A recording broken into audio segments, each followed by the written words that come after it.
Muy buenas noches, que el Señor me los bendiga. Bienvenidos a su programa de Apologista Evangélico Barragán Salvador, ¿verdad? En esta ocasión vamos a tener a bien presentar el tercer debate entre el hermanito Guido Rojas, teólogo, y el hermanito Salvador Barragán. Van a estar hablando acerca de la Biblia y la iglesia primitiva.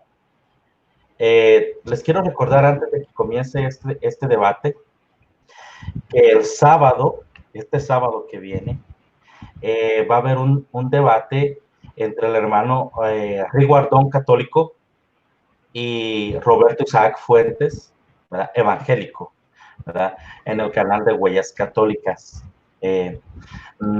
La hora creo que va a ser ya en la noche, más o menos. No les voy a decir una hora. Esperen el debate. Va a estar muy bueno. El hermano Roberto Isaac es un apologista muy, muy bien preparado. Riguardón católico está muy bien preparado también. Yo he platicado muchas veces con él y me ha metido a serios problemas. Va a ser un debate muy bueno. Promete un buen debate, ¿no? También, hermanos, quiero animarlos a que compartan el canal, a que compartan este directo. En estos momentos olvidémonos de que católico, evangélico, católico. Compartamos tanto en grupos católicos como en grupos evangélicos, ¿verdad?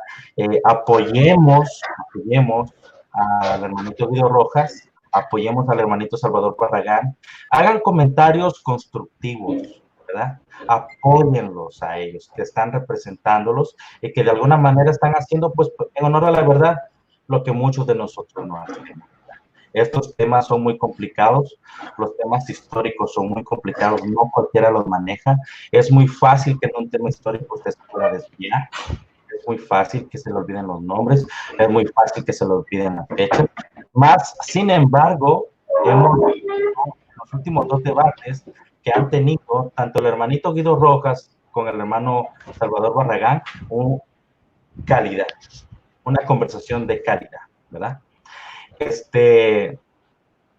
Hermanos, entonces tengo a bien darle la oportunidad a los contrincantes que se presenten. Adelante, hermano Salvador Barragán.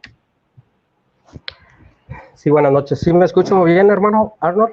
Sí, se escucha bien. Ok. Buenas noches. Primeramente también quiero darle la bienvenida al licenciado Guido Rojas. Gracias nuevamente por el honor que nos hace de tenerlo aquí en nuestro canal. Y mi nombre es, como ya muchos me conocen, mi nombre es Salvador Barragán. Soy del país de México, del estado de Michoacán. El día de hoy vamos a tener un debate, un compartir, un diálogo. Como siempre ha dicho el licenciado Guido Rojas, no es guerra, es simplemente un diálogo con derecho a réplica. Vamos a hablar acerca de la iglesia y las escrituras. Quiero agradecer a todos los hermanos que se están conectando, también a todos los hermanos que van a ver este debate, este diálogo, y ambas partes, tanto el licenciado Guido Rojas, que es de confesión de fe católica, tanto un servidor que es de confesión de fe evangélica, lo hacemos para gloria de Dios. Que toda la gloria y que toda la honra sea para el Señor, que no ganemos nosotros, sino que nuestro Dios sea glorificado. Perfecto.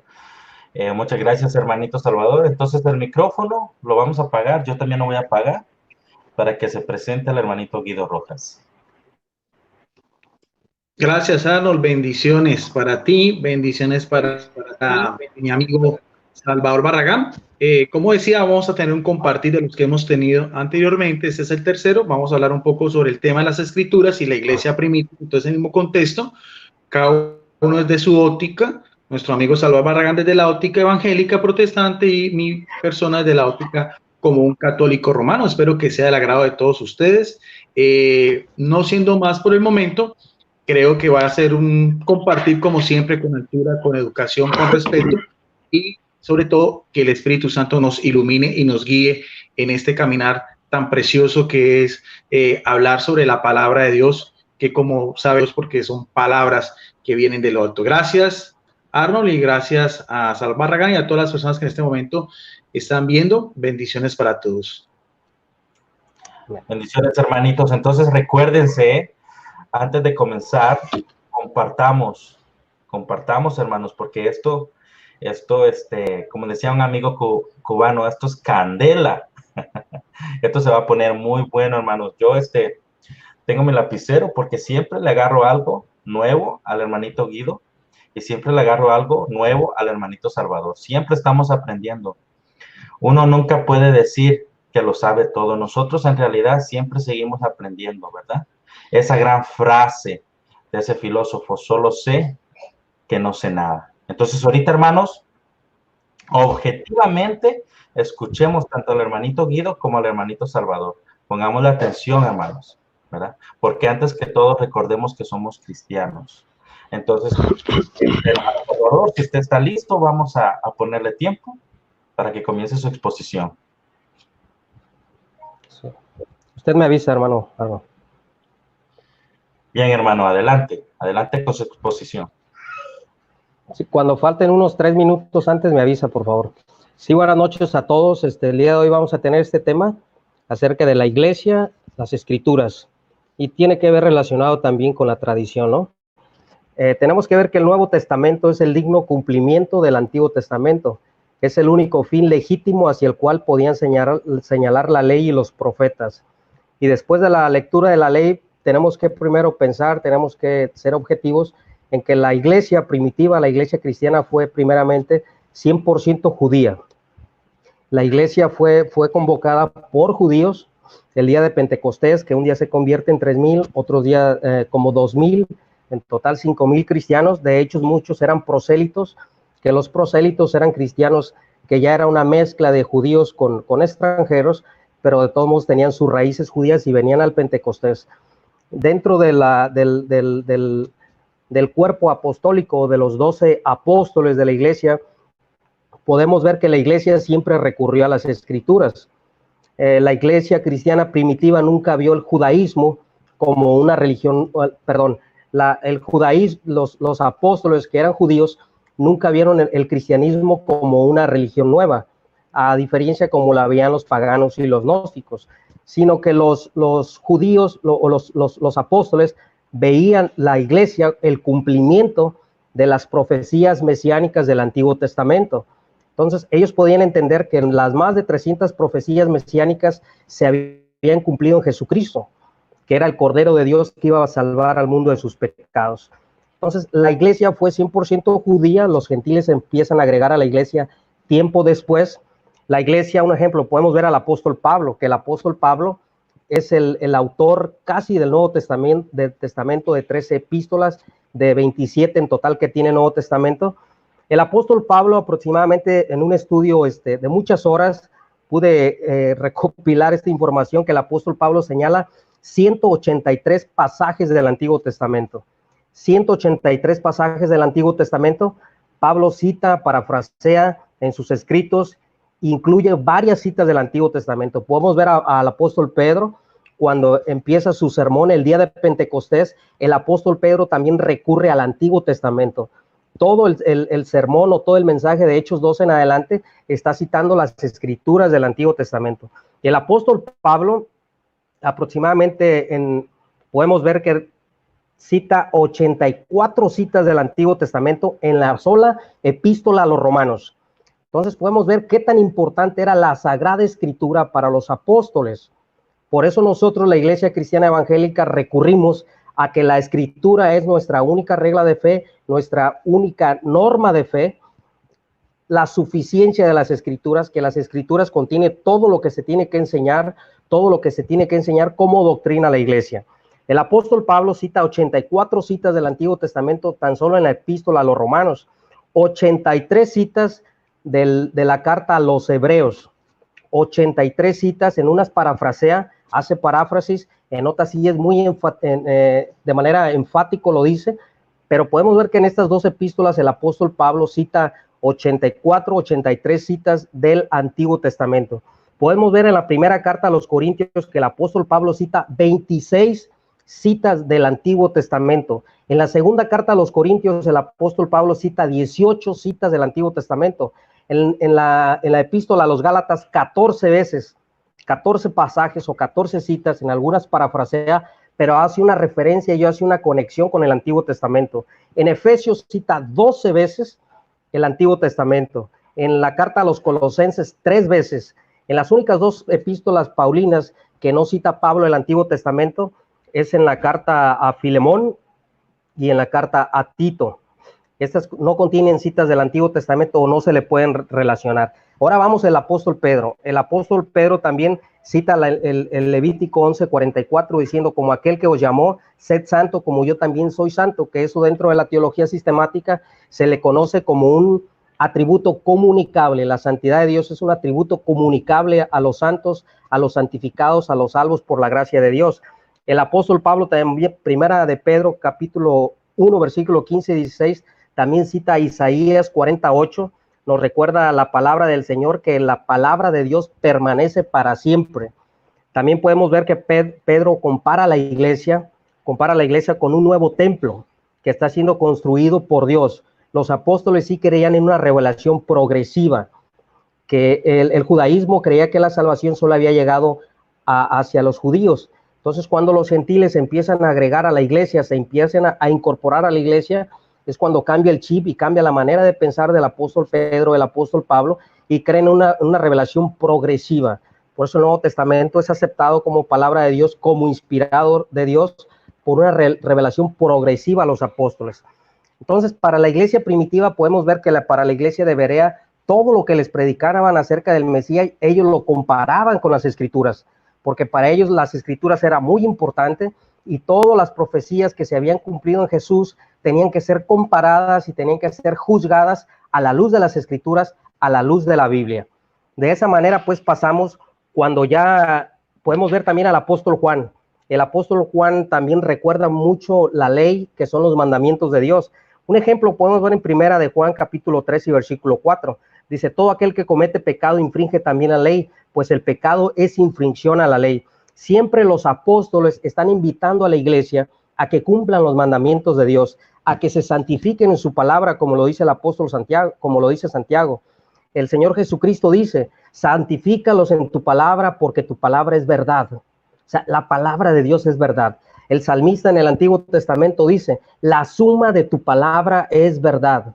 Y hay muchísimas citas en el Antiguo Testamento, como en el Nuevo Testamento, podemos ver que la palabra de Dios es inspirada por Dios y es suficiente para adoctrinar, para enseñar a la iglesia.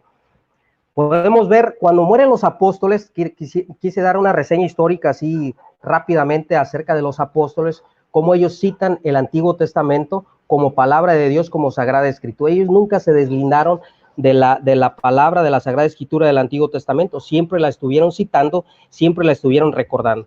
Cuando mueren los apóstoles y el último apóstol, según la tradición, el que muere es el apóstol Juan, viene el gran reto para la iglesia.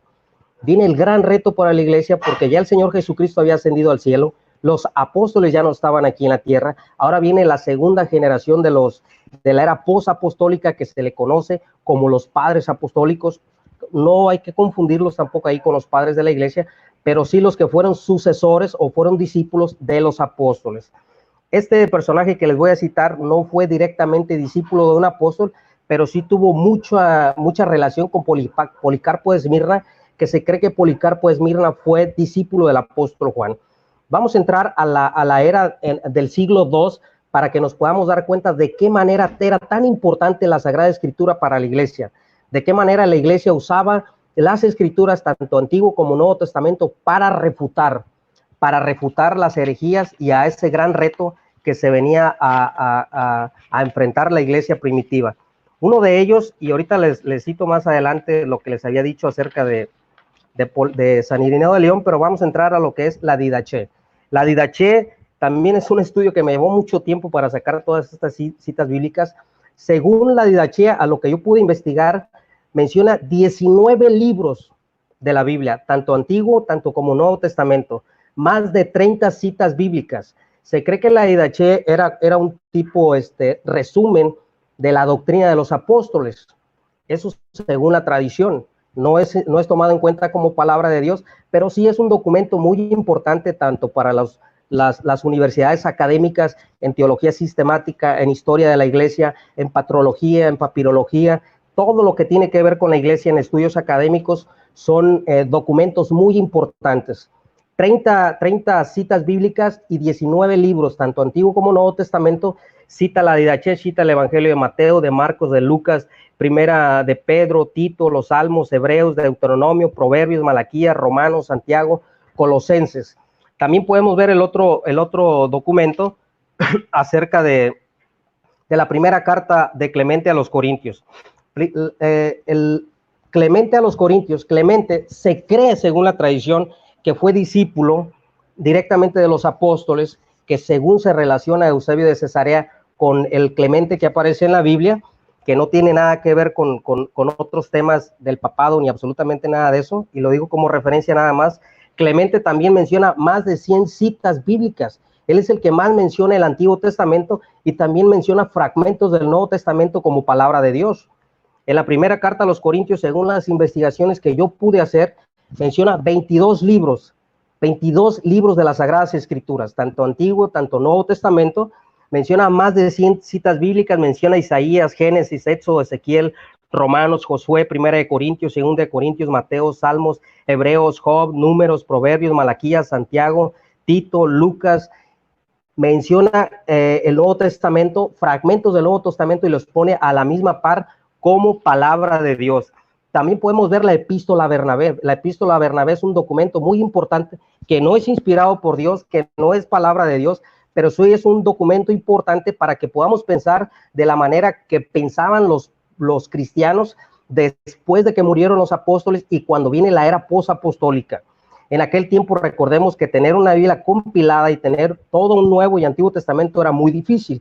¿Por qué? Por los copistas, por las traducciones, porque no había copiadoras, no había imprentas, era muy caro tenerlo. Entonces, hubo gente cristiana que se dedicó a escribir o a hacer homilías o a hacer prédicas escrito a lo que ellos tenían a entender, no inspirados por Dios, pero sí basados en las Escrituras, y esos son los documentos que se les conoce como los padres de la iglesia.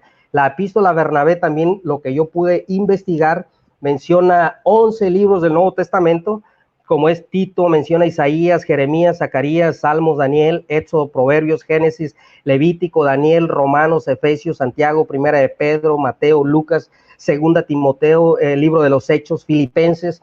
Entonces podemos ver que estos documentos patrísticos están basados dentro del concepto y la definición que ellos tenían de las escrituras que habían dejado los apóstoles y los discípulos de los apóstoles, refiriéndose al Nuevo Testamento.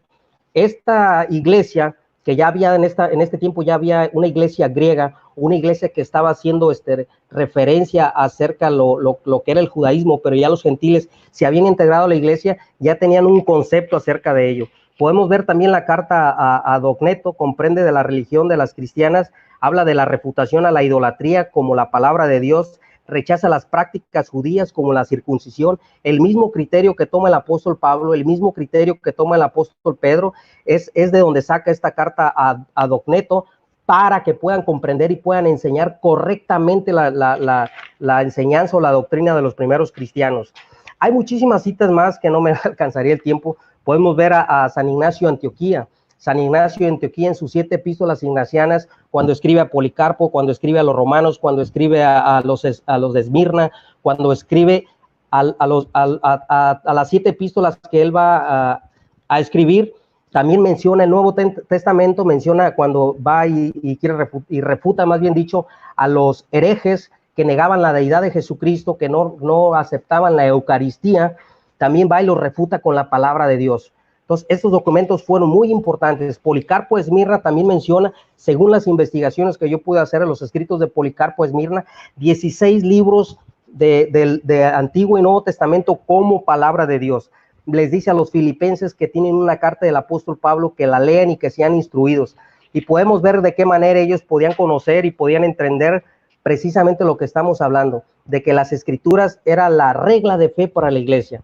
Vamos a pasar a la otra era posapostólica y podemos ver a Irineo de León.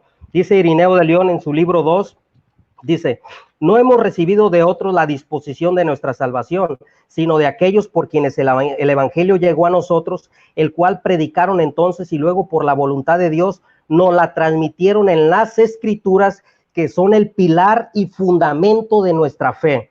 Esas son palabras de Irineo de León, que las escrituras son pilar y fundamento de nuestra fe. También dice Irineo de León en su libro 3, dice que la tendencia de Hermógenes prueba aquello que de antemano está escrito. Si no está escrito, que tema la maldición proferida contra ellos, que se atreven o a añadir o a quitar. O sea, todas aquellas personas que no enseñaban como enseñanza, como doctrina, las Sagradas Escrituras, los pone bajo una maldición. Tertuliano de Cartago también dice, hermanos, hay un solo Dios a quien no reconocemos de otra manera, sino a partir de las Sagradas Escrituras, pues así como aquel que profesa la sabiduría de este mundo no puede obtenerla de otra manera a menos de las que se lea las doctrinas de los filósofos, así cualquiera que ejercite la piedad para con Dios no puede aprenderla en ninguna otra parte sino en las Sagradas Escrituras.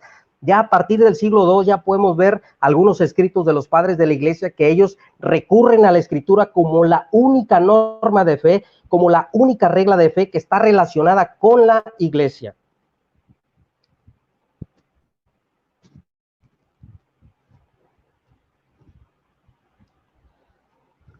Perdón, hermano, es que se me fue porque me llamó Héctor. Díganle a Héctor que no me llame, por favor.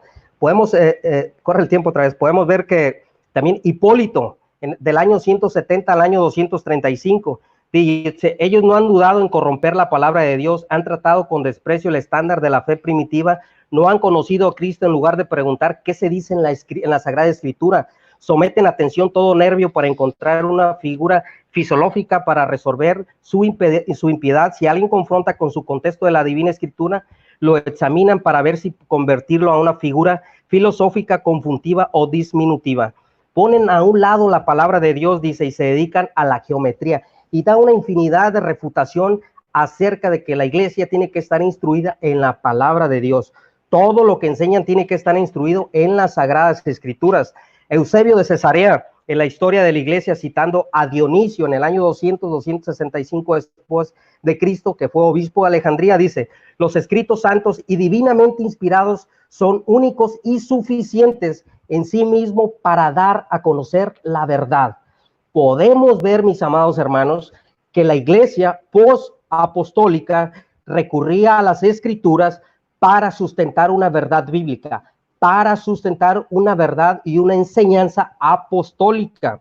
Dice Atanasio, dice, nunca encontrarás lo que las escrituras no han declarado. Vuelve a decir Atanasio, es una farsa hacer preguntas o presentar discursos sobre aquello que no está escrito. Vuelve a decir Atanasio, dice, solo en las Sagradas Escrituras se anuncia la instrucción de la religión a las cuales ningún hombre puede añadir, ni ningún hombre puede disminuir, que son suficientes en sí mismas para la articulación de la verdad. Atanasio también está recurriendo a la Biblia como única fuente de verdad para enseñar una verdad. Ese es el mismo modelo que debe seguir la iglesia para enseñar la verdad bíblica. Sigue que también es reclamado por la Iglesia Católica como padre de la Iglesia Católica, dice Cirilo de Jerusalén, guarda únicamente aquella fe que la iglesia te está dando ahora y que está certificada a partir de toda escritura. Me volvió a llamar Héctor. Dígale a Héctor, por favor, que no me llamen, hermano Iván, por favor. Dice Cirilo de Jerusalén, guarda únicamente todo lo que se te ha transmitido por medio de la Sagrada Escritura. Dice San Basilio, obispo de Cesarea, en el año 329 al año 379. Dice, cree lo que está escrito, y no busques ni descubres lo que no está escrito. Dice, vuelve a decir San Basilio en su homilía acerca de la Trinidad. ¿Cómo pues podemos usar aquellas cosas que no encontramos en las Escrituras? San Juan Crisóstomo dice, es por ignorancia de la Escritura que surgen todas nuestras maldades, de allí la plaga de tantas herejías, de ahí nuestras vidas descuidadas, nuestras labores infructuosas. Erran quienes no ponen su mirada en los brillantes rayos de las divinas Escrituras, porque caminan en tiniebla. San Juan Crisóstomo sigue diciendo, no busquéis a otro maestro, tenéis los oráculos se refieren a las memorias de los apóstoles, a la palabra de Dios. Dice, nadie nos enseñe como estos, Podemos ver, mis amados hermanos, que también San Jerónimo dice, en aquellas cosas que son llenamente establecidas en la Escritura, se encuentran todas las cosas que abrazan la fe y las costumbres morales. Teodoreto dice, todas las cosas que nos son entregadas por la ley y los profetas y los apóstoles y los evangelistas son las que recibimos, reconocemos, reverenciamos sin buscar nada más allá de estas. Así habéis buscado, escudriñado las Escrituras que son verdaderas, las cuales os fueron dadas por el Espíritu Santo, y sabéis que no hay nada falso ni fraudulento en ello. Justino Mártir, sí, hermano, Justino Mártir dice, hay que creer la Escritura por su nobleza y por la confianza en aquel que la envía. La palabra de verdad es enviada por Dios, ya que han sido enviada con autoridad. No hace falta preguntarse por pruebas acerca de lo que afirma, puesto que no hay otra prueba más que de la misma Sagrada Escritura, la cual es inspirada por Dios. Justino Mártir, en su fragmento acerca de la resurrección, sigue diciendo, dice, el día domingo se reúnen en un lugar los mismos que habitan en la ciudad, de los que viven en el campo, y según nos conviene, se leen los tratados de los apóstoles y los escritos de los profetas, según el tiempo permita. Luego, cuando el lector termina, el que preside se encarga de amonestar con palabras de exhortación a la limitación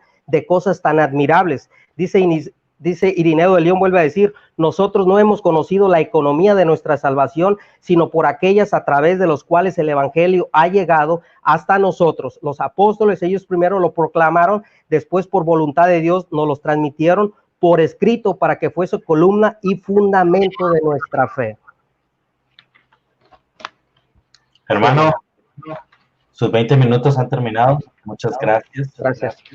Les recuerdo a todos los presentes que compartan en sus grupos, ¿verdad? Y que le den un like. Ayuden al canal dándole un like y apoyen tanto al hermanito Salvador como al hermanito Guido, escribiendo buenos comentarios acerca de los dos hermanos. Recuérdense que ellos dos son personas que nos están de alguna manera exponiendo, ¿verdad?, el conocimiento que ellos tienen. O sea, lo que ellos están exponiendo no es algo que nomás lo leyeron por ahí en una página de Google. Se han quemado las pestañas y les ha costado lo que ellos están exponiendo, hermanos. Entonces, mis hermanitos, hermano Guido, ¿está listo para sus 20 minutos? Bueno, Salvador tomó 25 minutos. Arnold, mira el cronómetro, dice 27 minutos, o sea, hizo una exposición de 25 minutos. Mira, bueno, mira el cronómetro en este momento está en 28. O sea, creo que fueron más, o sea, no hay ningún problema, pero creo que fueron casi 25 minutos de exposición. Bueno, lo que pasa es que como estuvimos conversando nosotros antes de que él comenzara, porque mi reloj él comenzó a las 7:10, terminó a las 7:30. Eso es lo que yo tengo en la exposición de él. Pero no hay problema. No hay ningún problema. Si yo me equivoqué, yo considero darte también unos minutos. No, ¿verdad? simplemente no, pues estaba tan concentrado en Salvador Barra, pero más o menos yo veía el tiempo, pero no pasa absolutamente nada. Así me pasó a mí una vez. Yo miré ese relojito y me confundí todo. Porque yo lo estoy mirando. Sí. De todas maneras, también faltando unos 3 minutos me avisas. Si quieres, entonces puede ser. De igual manera, si necesito darte unos segundos, unos minutos, tú sabes que aquí no hay problema con eso. Sí, claro, no, esto no es tampoco a rajatabla, no, ni más faltaba, no, eso está bien. No, okay. Sobre todo porque es un tema muy, muy interesante y todo para dialogar y todo, entonces todo lo que dijo Salvador Barragán fue extremadamente interesante. Porque a veces, fíjate que a veces estás hablando el pensamiento, el último pensamiento, y vas a la mitad y te tienen que cortar y no te dan ni unos segundos ni nada por ser muy estrictos, pues, y no se trata de eso, se trata de completar bien el último pensamiento, ¿no? Es lo que yo pienso. Sí, claro, no hay problema. Está bien. Entonces, hermanito Guido, usted me dice si está listo. Sí, van a ser 30 minutos, o sea que serían hasta 50 minutos, van a ser aquí. Dice bueno, ya 29, 30 minutos, o sea serían 50 minutos. Listo, empiezo. Bien, muy interesantísimo lo que pudimos escuchar de la exposición de nuestro amigo Salvador Barragán. Me dejó sorprendido porque realmente hay muchas cosas. Primero que todo, quiero una frase del Papa León XIII que decía que el estudio de la Sagrada Escritura debe ser como el alma de toda teología, porque para la Iglesia Católica es la primera fuente de la revelación sagrada. Nosotros consideramos que la Biblia es palabra de Dios inspirada, pero no creemos que sea la única fuente porque también hablamos de la tradición. Lo que nuestro amigo Salvador Barragán, así no lo haya él reconocido, es parte de la tradición de esa iglesia cristiana de los siglos que vinieron después, como él mismo dice, de la generación a los apóstoles, porque el último de los apóstoles de morir es Juan, más o menos hacia el año 101, 102, en la ciudad de Éfeso.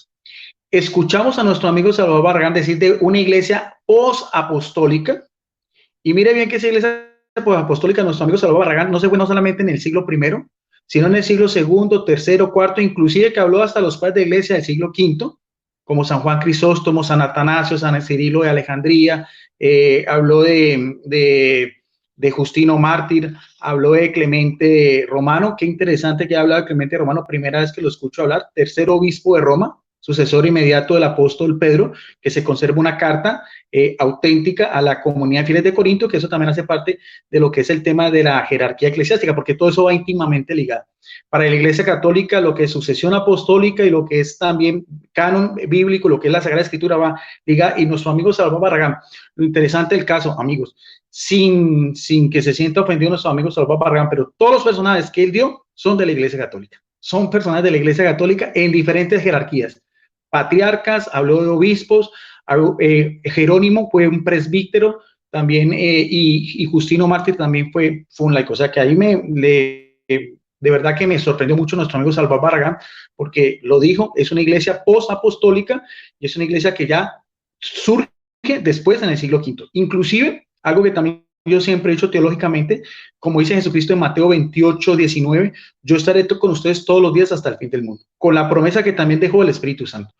Por lo tanto, para la Iglesia Católica, así él no lo haya reconocido, nosotros pensamos que esa misma tradición de la Iglesia, sobre todo en lo que fue estos inicios de esa Iglesia apostólica, también tiene un sello característico, que es el sello, como el mismo Jesucristo decía, es el Espíritu de la verdad. Y por eso decía nuestro amigo Salvador Barragán que todos estos padres apostólicos y padres de la Iglesia hicieron comentarios de libros tanto del Antiguo como del Nuevo Testamento, ¿no?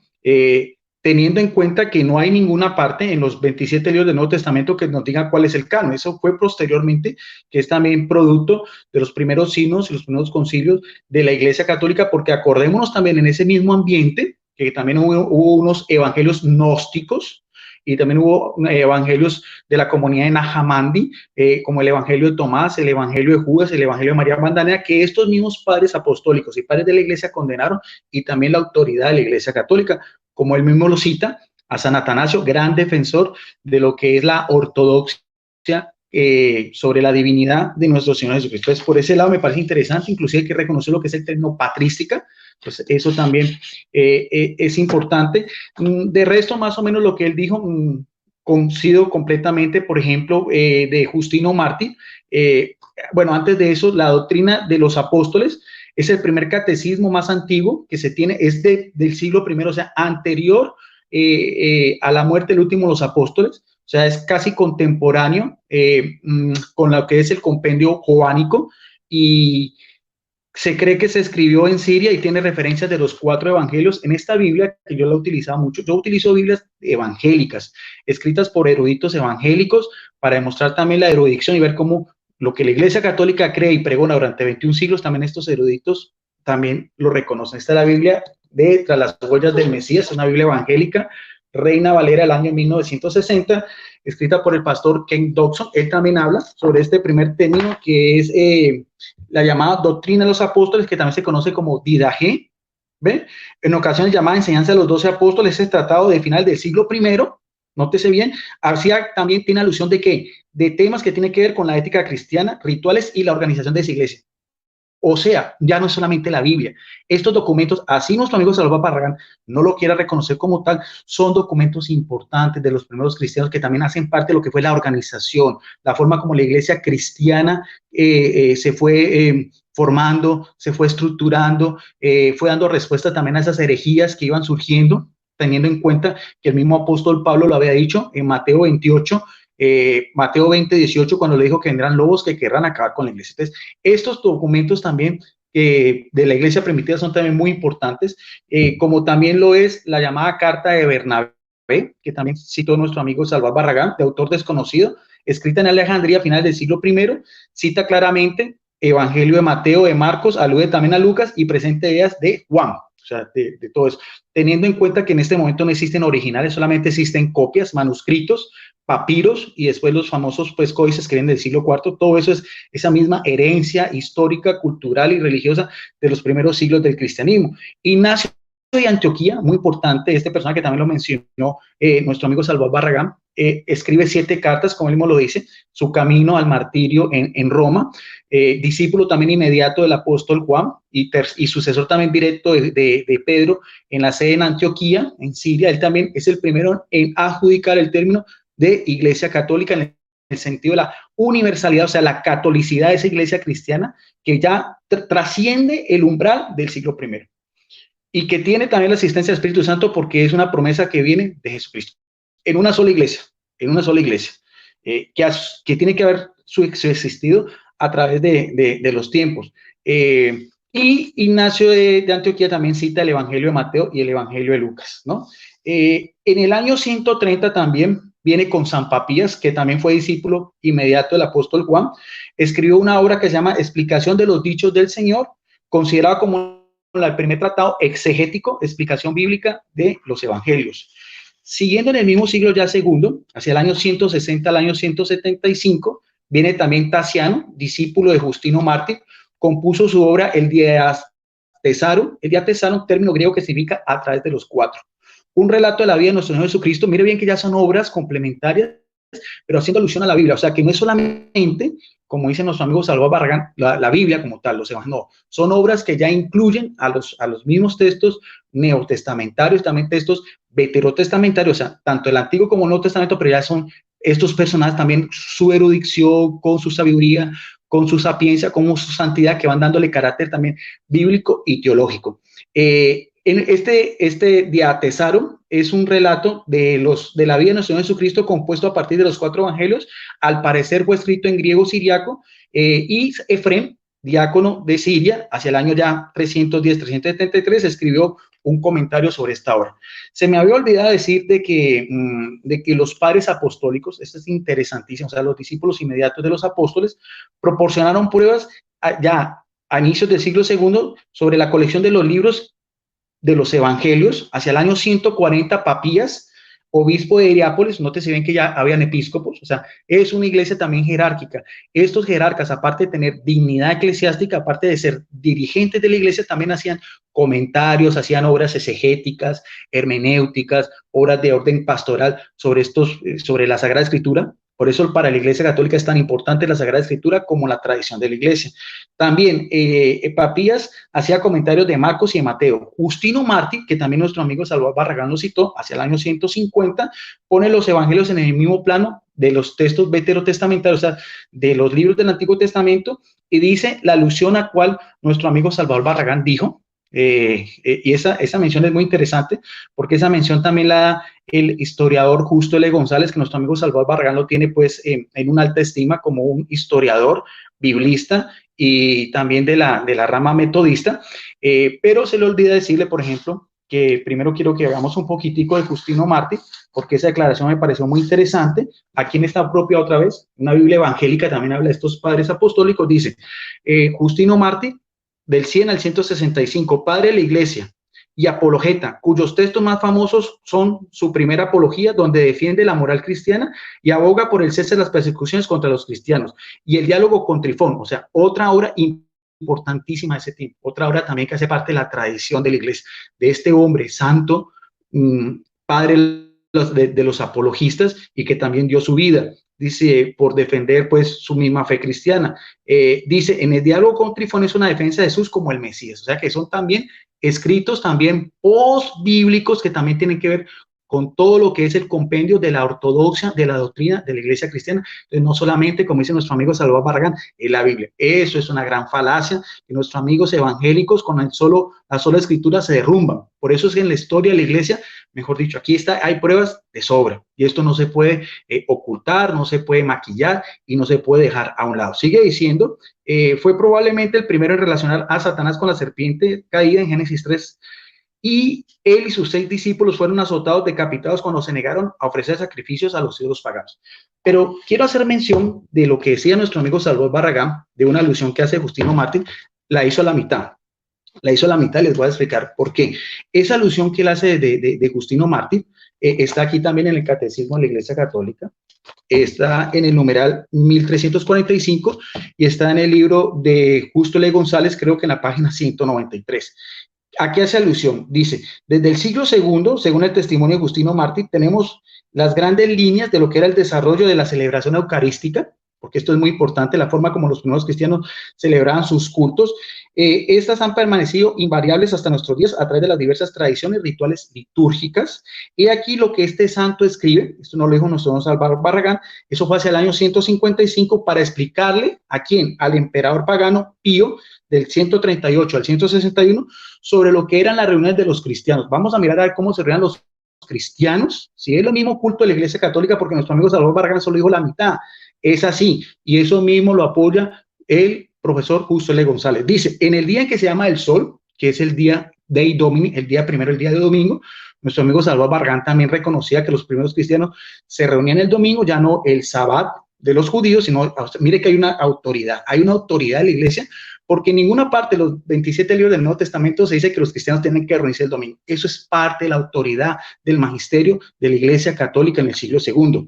Y eso nuestro amigo Salvador Barragán lo reconoce, a menos que sea adventista, como los adventistas del séptimo día que se quedaron con el sábado, una organización religiosa que nace solamente en el siglo XIX en Estados Unidos con Guillermo Miller. Pero sigamos diciendo lo que dice Justino Mártir. Dice, en ese día, el día domingo, nos reunimos en el mismo sitio, en las ciudades o en el campo. Y esto fue lo que leyó nuestro amigo Salvador Barragán.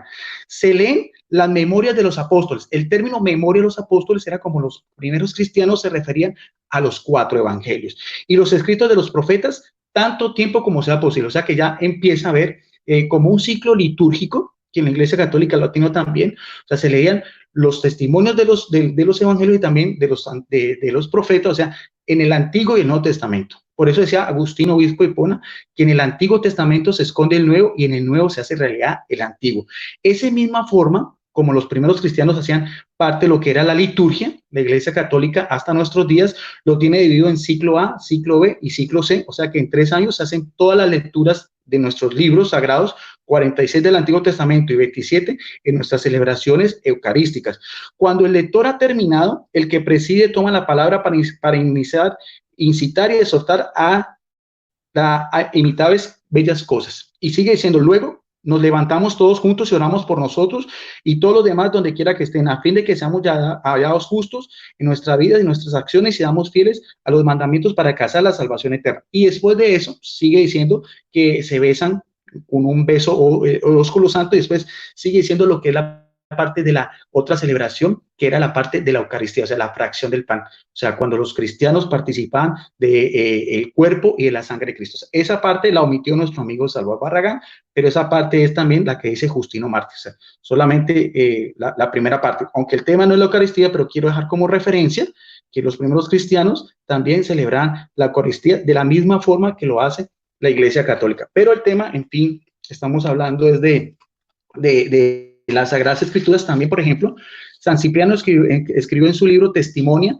que data del 248 al 249, una colección de textos bíblicos donde hace una lectura cristológica del Antiguo Testamento y cita algunos hechos del Nuevo Testamento. O sea, hay un paralelismo, ya estos personajes hacían paralelismo bíblico de todas las más de 100 profecías que se conservan del Antiguo Testamento, en el cual se cumple en Jesucristo.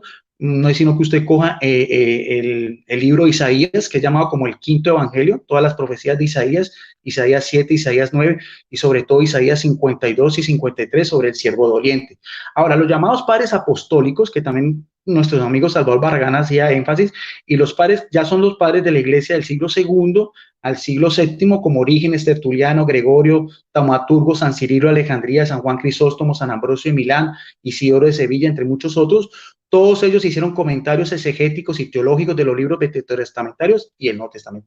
Y esos escritos son importantes, tan importantes son que nuestro amigo Salvador Barragán los está citando. Y tenían la acción del Espíritu Santo, ¿por qué? Por la santidad de ellos, porque eran de jerarcas debidamente establecidos, porque muchos de ellos fueron mártires y porque también su ortodoxia y lo que ellos creen es lo mismo que creemos hoy en día los cristianos en general. Sobre los padres de la iglesia también, de esta Biblia evangélica, no es una Biblia católica, también hay una referencia que es muy importante, quiero leerla, dice: padres de la iglesia, de este pastor evangélico, dice, expresión que alude a los hombres cuyos escritos, mire bien si eran importantes esos escritos, si tenían también la misma autoridad, el mismo peso de las Sagradas Escrituras también para estos primeros cristianos, en declaraciones de un pastor protestante.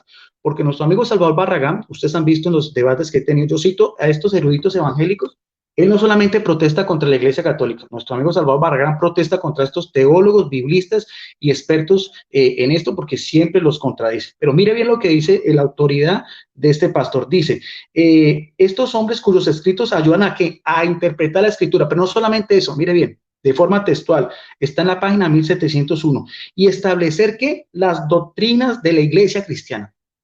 ¿Cuáles doctrinas de cuál iglesia cristiana? Si la única iglesia que estaba en ese momento era la iglesia católica apostólica romana. Ninguna de las iglesias de la Reforma protestante puede aludirse que los escritos de los padres de la iglesia tienen ese mismo contexto, porque todos sabemos que nacen en el siglo XVI, ya pues con Martín Lutero, con Juan Calvino y con Enrique VIII, sin desconocer también la importancia de estas iglesias, pero son de orden histórico. Pero como estamos haciendo un traspiés, mire que estamos hablando de casi 12 siglos antes, y mire que este mismo erudito bíblico da pie a la importancia de los padres de la iglesia. Sigue siendo los padres de la iglesia occidente.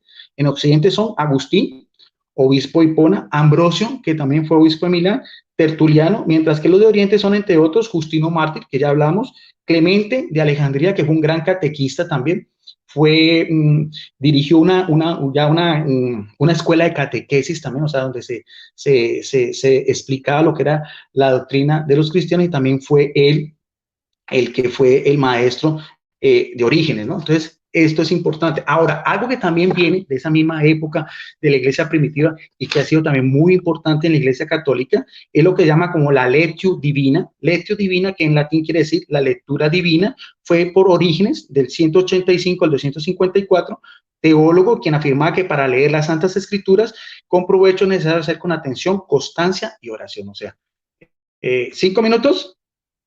¿Me estás dando a entender? Bueno, sí.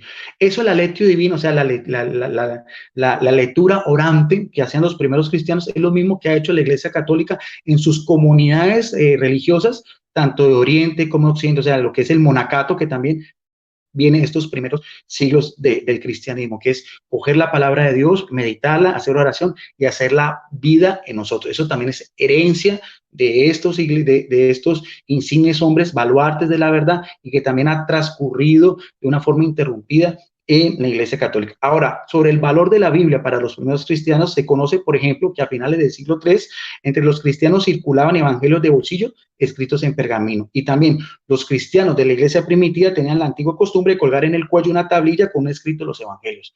¿Qué podemos hablar también sobre las persecuciones que vieron estos cristianos anteriores a Constantino? Porque eso también, los debates que yo tengo con mi amigo Salvador Barragán han sido muy interesantes, porque todo viene entrelazado. El debate que tuvimos sobre el canon bíblico, el debate que hemos tenido sobre la sucesión apostólica, sobre Constantino, viene también a esto. Yo por eso lo he relacionado mucho, porque estos mismos cristianos de estos primeros siglos, anteriores a Constantino, también sufrieron persecuciones por el solo hecho de ser defensores de la palabra de Dios. Y por eso hacía mucho énfasis, por ejemplo, en el amanecer del día 23 de febrero del año 303, el emperador romano Diocleciano, anterior a Constantino, observó cómo sus soldados derriban las puertas de una iglesia y queman las copias de las escrituras. Convencido de que podían eliminar el cristianismo destruyendo sus libros sagrados, decretó al día siguiente la quema pública de Biblias en todo el imperio. Este hecho fue conocido como la Gran Persecución.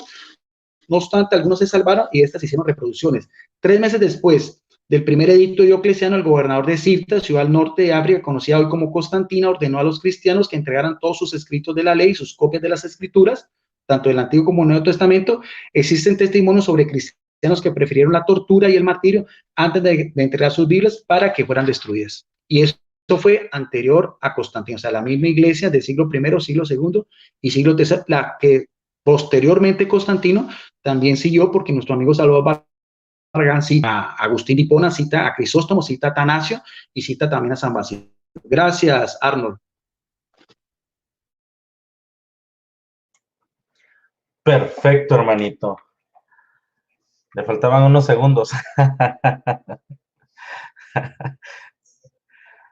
Bueno, hermanos, ustedes están oyendo esto, lo que ustedes están presenciando aquí, hermanos. Ustedes, miren, les voy a aconsejar algo. Hermanos evangélicos, dejen a un lado eso de que Guido es católico. Hagan sus notitas de aquello que de verdad están aprendiendo, que no sabían, y luego verifíquenlo. De la misma manera, católico, ¿verdad?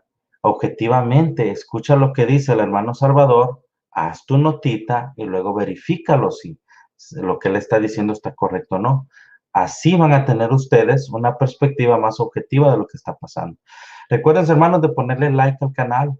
Apoyemos al hermanito Salvador y compártanlo en sus grupos, en sus muros, hermano. Esto es, si ponemos nosotros cualquier cosa en nuestros muros, también podemos poner algo que edifique y nos instruya a nosotros mismos y a nuestros seres queridos que tenemos en nuestros muros. Entonces, hermanito Salvador, ¿usted está listo para sus 15 minutos de refutación?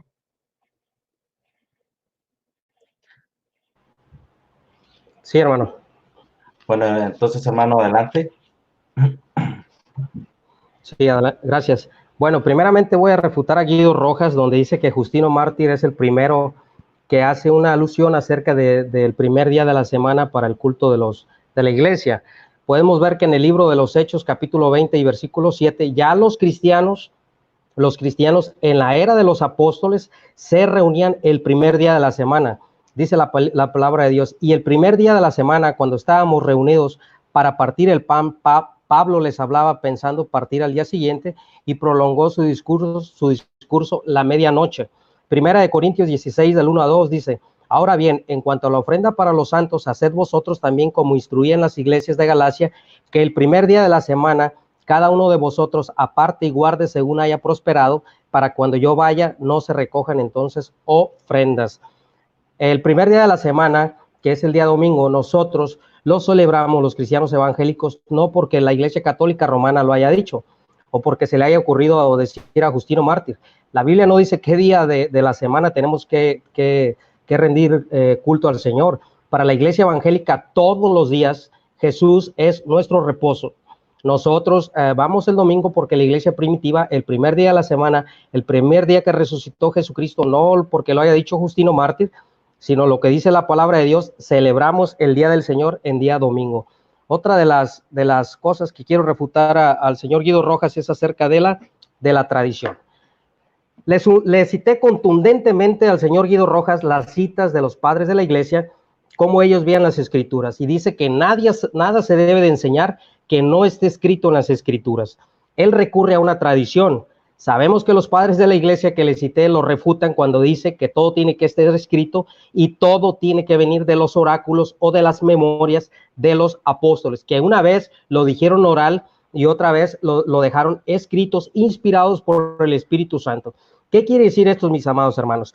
La tradición de la cual nos habla nuestro amigo Guido Rojas, y ponga mucha atención, no es otra cosa más que la transmisión oral del evangelio. O sea, la transmisión oral, la tradición oral era la forma que se predicaban las buenas nuevas de salvación, lo que habían enseñado los apóstoles. Tenemos que reconocer que la primera carta del Nuevo Testamento que se escribe, que se cree que es la primera a los tesalonicenses, algunos eruditos dicen que es el Evangelio según San Marcos, pero tuvieron que pasar un par de años para que se escribiera un libro del Nuevo Testamento y el Evangelio se predicaba de manera oral. Las escrituras del Antiguo Testamento se agarraban para verificar que las profecías eran mesiánicas, pero esa tradición oral quedó escrita en una tradición escrita, que es lo que les acabo de leer hace rato de los padres de la iglesia, que esa tradición oral quedó en una tradición escrita y es el mismo mensaje que nosotros hoy en día tenemos. Lo que recurre la Iglesia Católica Romana, que es una falacia, que es un espantapájaros y es una almohada de paja que hace la Iglesia Católica Romana, que quiere sustentar sus enseñanzas que no tienen base bíblica, que no tienen fundamento bíblico en una tradición maleable, que no tiene absolutamente nada que ver con lo que dice la palabra de Dios. Él nos citó a Justino Mártir. Nosotros con la Eucaristía no tenemos ningún problema. La Eucaristía quiere decir Santa Cena de Acción de Gracias en latín. Yo no tengo problemas con ese término. Yo celebro la Santa Cena de Acción de Gracias, pero no porque lo diga la tradición, porque lo dice la palabra de Dios, lo que quedó inscrito, inspirado por Dios. Otra cosa que dice nuestro amigo Guido Rojas es que la tradición de la que hablan los padres de la iglesia quiere enseñar y quiere engañar a los católicos y a los evangélicos, que puede ser un mensaje totalmente diferente a lo que lo enseñaron los apóstoles. Esto sería una gran contradicción, porque tenía que haber dos mensajes, uno escrito y el otro oral, pero eso es imposible, porque el evangelio es uno visto de 4 evangelistas diferentes. El mensaje es uno. La palabra evangelio es mensaje de buenas noticias o las buenas nuevas de salvación. Por lo tanto, la tradición oral que se predicó en la hora apostólica, ahora la tenemos escrita. Eso no lo rechazamos. Por eso decimos que la suficiencia de las escrituras es nuestra única norma de fe, tal y como lo decían los padres de la iglesia. La tradición no tiene absolutamente nada que ver con todas las enseñanzas que se enseña la Iglesia Católica Romana fuera de las escrituras. Como la Asunción de María, la Iglesia Católica Romana no tiene cómo mostrarlo. Esa es una tradición que la Iglesia Católica Romana se sustenta en escritos espurios, ni siquiera tienen una base bíblica. Un ejemplo, el purgatorio maleablemente también es una tradición que no tiene ningún fundamento bíblico, que muchos católicos lo rechazan. Podemos ver que la Iglesia Católica Ortodoxa y la Iglesia Católica Romana se dicen ser la misma iglesia y tienen una gran diferencia en doctrinas, una gran diferencia. En el tema del filoque, que si el Espíritu Santo procede del Padre o procede del Padre y del Hijo, hay un cisma en estas dos iglesias. Podemos ver que ni con la tradición, por no someterse a las escrituras, no tienen una buena relación, si es lo que quiere hablar nuestro amigo Guido Rojas, que existía una sola iglesia. Yo no veo en los 2, 3 siglos, mucho menos en el Nuevo Testamento, una iglesia católica apostólica romana. ¿Por qué? Yo no veo una iglesia apostólica dentro del libro de los Hechos haciendo procesiones a los santos. Yo no veo una iglesia apostólica rezando a María. Yo no veo una iglesia apostólica viendo al Papa como obispo universal. Yo no veo en la iglesia apostólica viendo a Pedro como infalible. Que la Iglesia Católica Romana tardó 19 siglos en hacerlo infalible. Yo no veo en la Iglesia Apostólica, en el libro de los Hechos, ¿sí?, dando todas esas enseñanzas falsas de misas, de etcétera, y tantas cosas que podríamos hablar. No hay manera. Por eso la Iglesia Católica Romana ha engañado a los incautos católicos para hacerlos pensar en una falsa tradición. Otra de las cosas que quiero refutar a nuestro amigo Guido Rojas es de los evangelios. Él habló de los evangelios gnósticos y quiere hacer pensar que fue la Iglesia Católica la que rechazó esos escritos gnósticos hasta el siglo IV y tal, y como lo dicen por ahí muchos católicos. Eso es mentira, mis hermanos.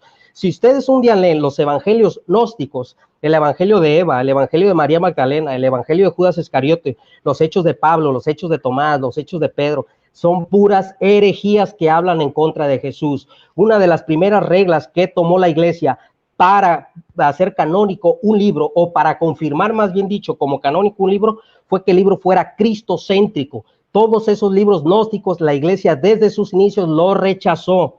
No fue porque se le ocurrió a los padres de la Iglesia y por eso nosotros lo recibimos. Ningún cristiano en su sano juicio puede decir que Jesús tuvo relaciones sexuales con María Magdalena. Eso era lo que le decían los evangelios gnósticos. Eso fue rechazado por la Iglesia. Fue rechazado porque la palabra de Dios nos dice que Jesús no tuvo pecado y no tenía deseo por mujeres porque no fue engendrado por varón. Otra de las cosas que nos dice nuestro amigo Guido Rojas es acerca donde dice que Clemente fue el tercer obispo de Roma. Yo le digo a nuestro amigo Guido Rojas que en todas las 2 epístolas de Clemente, que es una tradición que es atribuida a Clemente porque no dice por ningún lado que el autor sea Clemente, nunca habla de una monarquía, habla de un consejo de ancianos. Habla de ancianos, de presbíteros, que los ancianos no tienen absolutamente nada que ver con la monarquía católica romana, como cardenales, como arzobispos, como obispos, como obispo universal, como obispo metropolitano, que está bajo la jurisdicción de una diócesis. Eso no existía, mis amados hermanos, en el cristianismo primitivo. Eso fue algo progresivo que recibió la Iglesia Católica Romana con el pasar de los tiempos. Otra de las cosas que quiero refutar a nuestro amigo Guido Rojas es cuando dice que había una sola iglesia. Dice que había una sola iglesia. O sea, que nuestro amigo, ¿cuánto me queda, hermano Arnold? Nuestro amigo Guido Rojas nos quiere dar a entender que en el tiempo apostólico había una sola iglesia y que los 12 apóstoles tenían una jurisdicción sobre el control sobre todas las iglesias. Eso es una mentira, mis amados hermanos. Es una falacia, mis amados hermanos. Cuando Pablo visita lugares donde él llega, como al puerto que está ahí en el libro de los Hechos, no recuerdo, se llama el puerto de Pitoli, de un nombre así parecido, salieron cristianos a recibirle. Ningún historiador, y lo dice el doctor Justo L. González, te puede decir quién llevó el evangelio a esos lugares. El evangelio llegó al cristianismo por medio de la persecución a lugares desconocidos. Para el siglo III, dice el doctor Pablo Deiros, que había un promedio de 3 millones de cristianos, donde el cristianismo había llegado a los países nórdicos, que hoy en día es Irlanda, es Alemania, se había dispersado por la India, se había dispersado por Asia. El apóstol Pablo en sus 3 viajes misioneros llevó el evangelio en muchísimos lugares. El consejo de ancianos era por una fraternidad, por una confianza en la fe, no de manera institucional como hoy en día lo enseña la Iglesia Católica Romana. Mis amados hermanos, la iglesia primitiva se identificaba como una iglesia no bajo una dogmatización como hoy es en día la Iglesia Católica Romana. La iglesia la conformaban los santos, los santificados, los salvos, los que creían verdaderamente en el evangelio y los que habían sido salvos y eran incorporados al cuerpo de Cristo. No existía una institución católica romana como hoy en día conocemos. Nuestro amigo Guido Rojas también dijo que los padres de la iglesia eran católicos. Justino Mártir, que es considerado un hereje para los católicos, y yo a propósito se lo cité, no es considerado padre de la iglesia Orígenes de Alejandría, es considerado hereje porque Orígenes de Alejandría dice que también da una alusión a que los mismos ángeles caídos pueden pasar a purgar sus pecados o pueden pasar por una limpieza de sus pecados, que el purgatorio es de origen pagano, es de origen gnóstico, es de origen griego, de ahí la Iglesia Católica Romana trae raíces paganas, entonces no es considerado. Tertuliano de Cartago también no es considerado padre de la iglesia, porque de Tertuliano de Cartago nacieron los tertulianistas, que es una secta herética que iba en contra de la ortodoxia cristiana. También lo hice a propósito para que vea nuestro amigo Guido Rojas que los padres de la iglesia no son infalibles y los textos que yo le di era lo que ellos pensaban de las escrituras. Otra cosa, cuando nuestro amigo Guido Rojas dice que los padres de la iglesia eran católicos, o sea, yo quiero que nuestro amigo Guido Rojas nos muestre un ejemplo. Cuando habla de San Ignacio de Antioquía, que habla de la Eucaristía, yo no tengo ningún problema, Guido Rojas. Usted puede ver que la iglesia primitiva los acusaban de caníbales. ¿Caníbales por qué? Porque se decía dentro de los chismes de Roma, por llamarlo así coloquialmente, que los cristianos se comían literalmente a un niño llamado Jesús.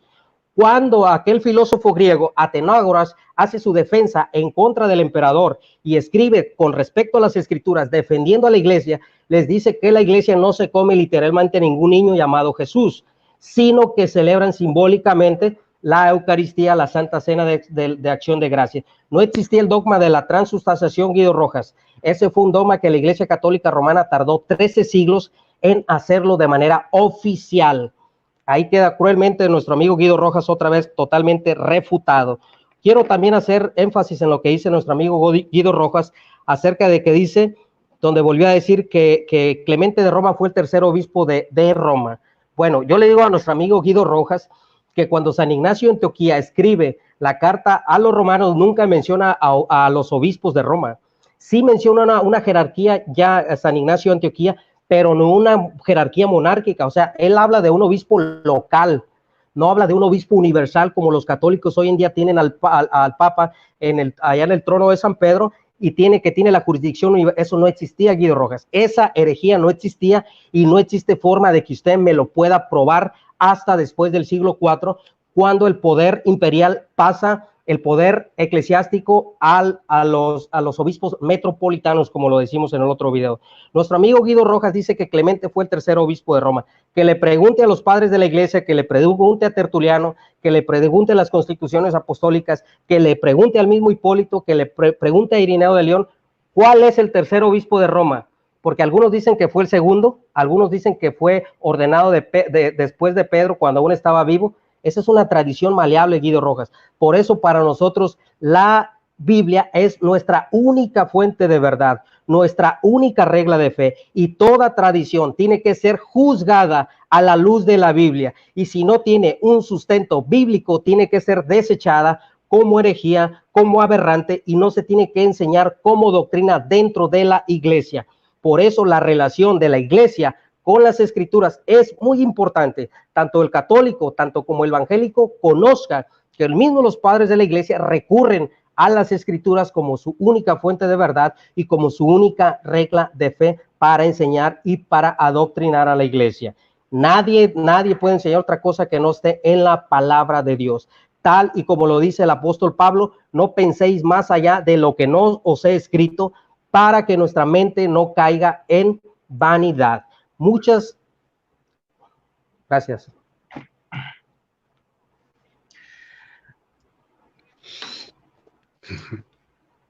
¿Algún comentario? No, nada.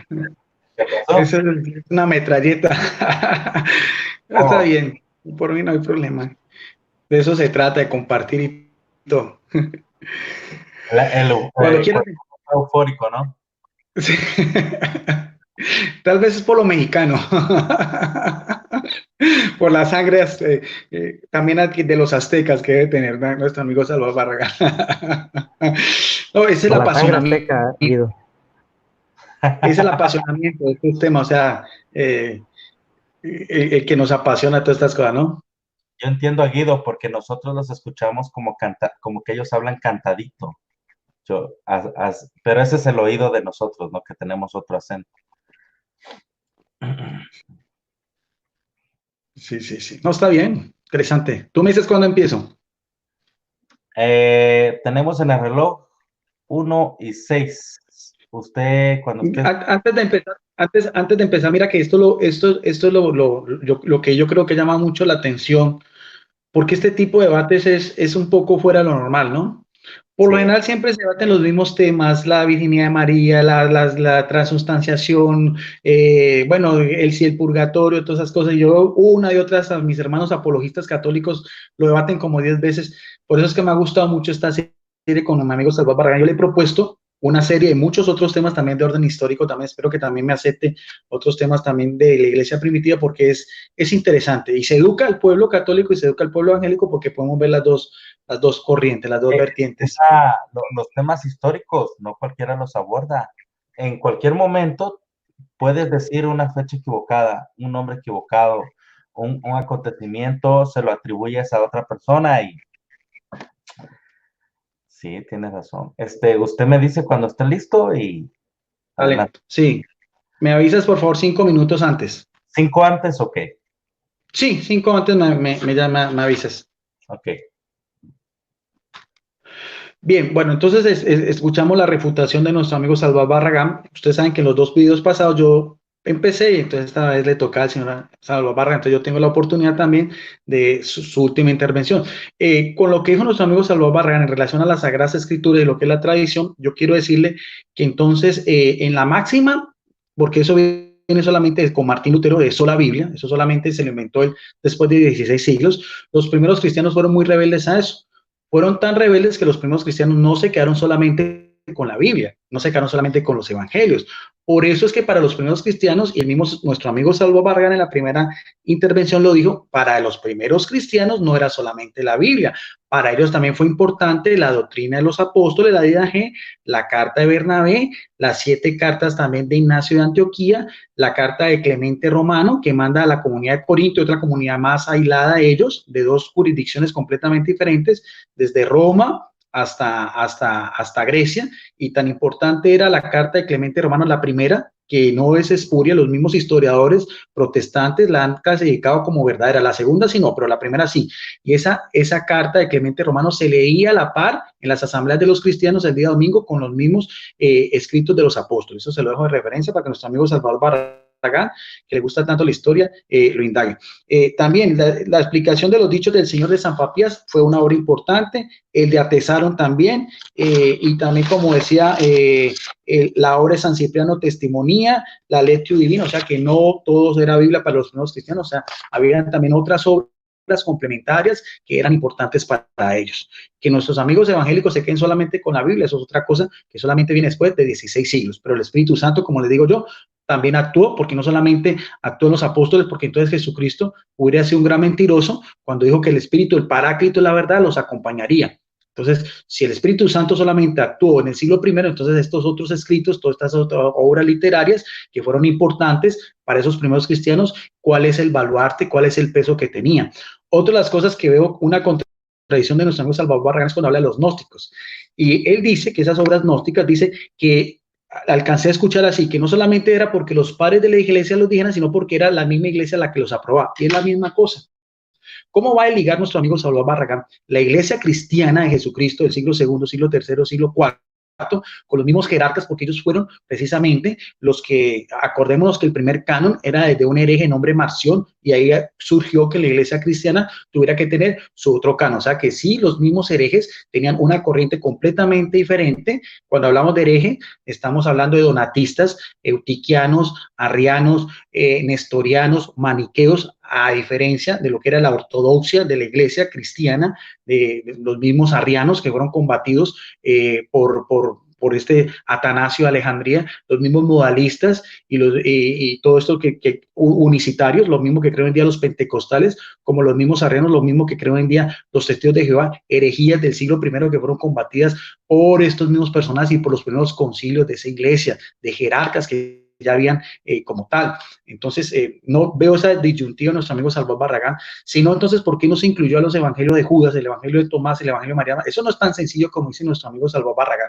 Había unos criterios para mirar a ver por qué esas desviaciones de orden doctrinal y teológica. Por eso mismo, estos mismos escritos, por eso mismo, repito otra vez, vuelvo a repetir, nuestro amigo Salvador Barragán no solamente protesta contra la Iglesia Católica, protesta contra sus mismos eruditos. Vuelvo a repetir lo que dice este historiador y pastor que es protestante, dice acerca de los padres de la Iglesia. Vuelvo a repetir, dice, eran tan importantes hombres cuyos escritos ayudan a interpretar no solamente las escrituras, sino también que establecer doctrinas cristianas.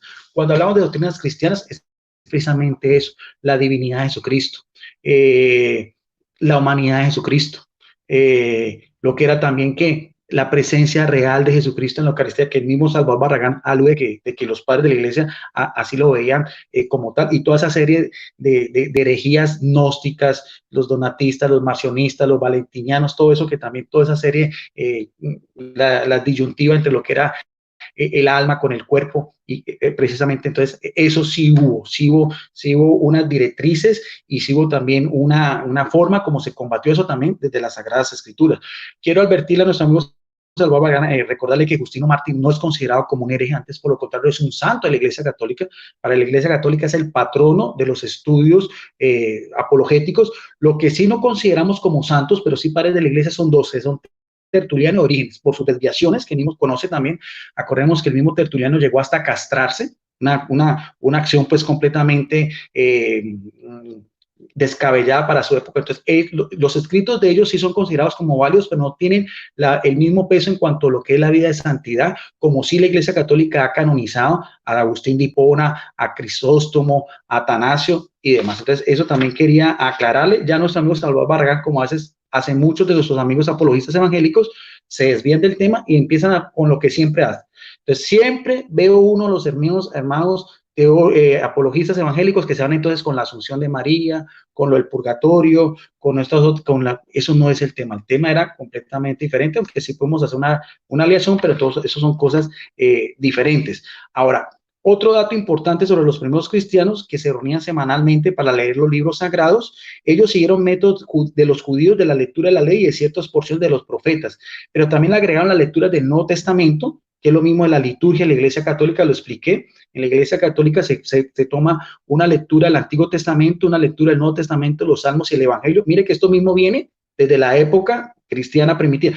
Él reconoció las reuniones de Justino Mártir, era primero la liturgia de la palabra y después la liturgia de la Eucaristía con el día domingo. Evidentemente eso viene desde los mismos apóstoles, pero entonces había que también decirle por qué los adventistas del séptimo día se quedan con el sábado. O sea, evidentemente ya después hubo una confirmación de que ese mismo día domingo también era el día de los cristianos. Dice, parece ser que muchos copistas se sintieron en libertad de insertar divisiones a su antojo en cuanto a los libros de la Biblia. Tertuliano escribió a final del siglo II acerca de capítulos, diferentes libros de la Biblia. Dionisio también, del siglo II y III, declaró que algunos habían examinado el libro del Apocalipsis capítulo por capítulo. A mediados del tercer siglo, Amonio Alejandría completó una armonía de los evangelios de Mateo, Marcos, Lucas y Juan.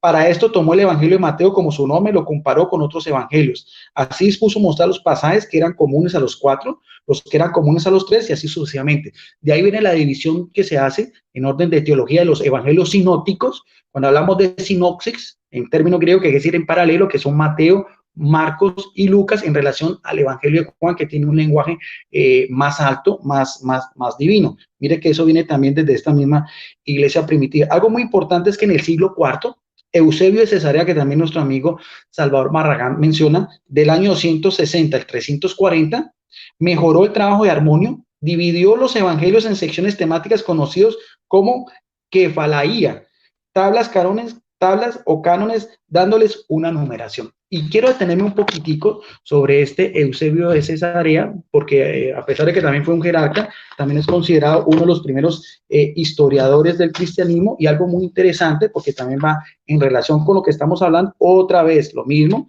de la Biblia, de la Biblia de las huellas del Mesías. Aquí también hay una referencia muy importante sobre Eusebio de Cesarea que quiero que tomamos a consideración, porque no solamente dividió esos textos en forma temática, sino que también dice aquí, otra vez, de esta Biblia evangélica, tras las huellas del Mesías, algo muy importante. Dice, Eusebio de Cesarea, del 265 al 340, padre de la iglesia, historiador romano, experto en la Septuaginta, interesante esto, defensor de las enseñanzas de origen, o sea que también, aparte de eso, la Septuaginta, o sea, la versión de los 70 era muy importante para los primeros cristianos.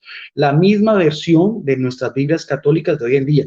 En esta otra Biblia, porque nuestro amigo Salvador Barragán, por eso le digo, cuando yo muestro estas pruebas en físico, sus autores está la Biblia del Expositor, de quien esta es la Biblia del Expositor, también de Jimmy Seward, es una Biblia también evangélica, también dicen algo muy importante en ese mismo contexto, sobre también los libros que aceptaban los primeros cristianos, dice en forma textual, página 2277. El apócrifo o la apócrifa, como ellos le llaman nuestros hermanos evangélicos a los libros deuterocanónicos, incluyen el canon de la Septuaginta, la tradición del Antiguo Testamento hecha por los judíos de Alejandría en lengua griega, que llegó a ser la Biblia ¿de qué? Mire lo que dice acá, llegó a ser la Biblia de la iglesia primitiva. Estos libros también se encuentran en la Biblia del Antiguo Latín, así como en la Vulgata Latina, hecha por Jerónimo. O sea que lo mismo, los primeros cristianos fueron los que tenían los libros canónicos, también en los libros que rechazaron de las comunidades gnósticas, también, y también por sus mismos criterios, como decía nuestro amigo Salvador Barragán, por esas mismas desviaciones de orden teológica y doctrinal. Quiero finalizar también porque en el siglo VII también uno de los obispos de Roma, Gregorio Mano, se le da el título de Mano, por grande, por su sapiencia y todas las cosas, enseña 4 reglas para leer los libros de la Biblia. Con esto termino. Este obispo, episcopo de la Iglesia Católica, es muy importante, nos sirve para nosotros también como la lectio divina. Él diferenciaba los libros de la Biblia en 4 grandes criterios: el sentido literal, relacionarlos con los textos en sí, el mismo, y entenderlos tal cual como son. Hay también un sentido espiritual, identificar el significado del texto, lo que Dios ha ido revelando en la historia como proyecto de salvación para los seres humanos. Otro sentido es el sentido moral, conocer la forma como debemos actuar, acuerdo a las palabras de la Biblia, sobre todo los mandamientos de la ley de Dios. Y también la Biblia tiene un sentido escatológico, o sea, del final de los tiempos, o sea, escatología que trasciende, según la cual la palabra de Dios nos debe mover y comprender lo que debemos esperar. ¿Y qué es lo que debemos esperar? La parucía, o sea, la venida de nuestro Señor Jesucristo. O sea, mire bien cómo también hasta los mismos obispos de Roma también estudiaban las Sagradas Escrituras, daban sus criterios y daban también la formación para que así se pudieran entender de una forma clara y precisa en estos primeros siglos, porque a veces se piensa de una manera errónea en la leyenda negra que la Iglesia Católica, la Biblia pues la ocultó, que solo fue hasta los paladines del protestantismo que leyeron todo ese race. Mentiras, lo acabo de mostrar, cómo desde los siglos primeros estos padres de la iglesia, esas primeras obras tenían todo lo que era la importancia de la Sagrada Escritura hasta este Papa que es del siglo VII. Bueno, con eso termino entonces mi intervención y le doy paso también a Arnold Portillo.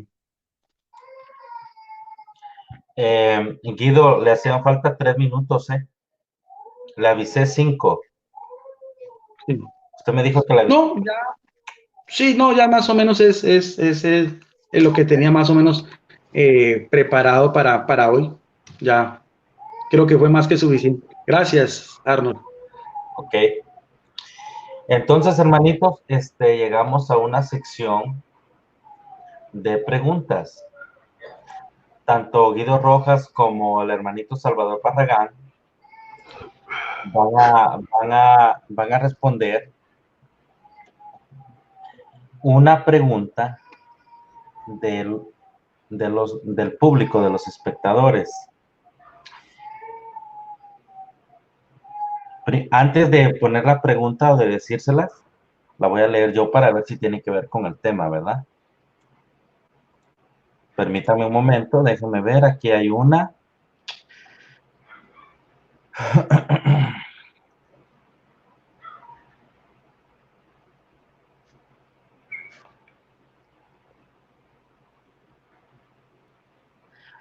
Bueno, Rodrigo, tu pregunta es más denominacional, ¿no? Hagan preguntas acerca del tema.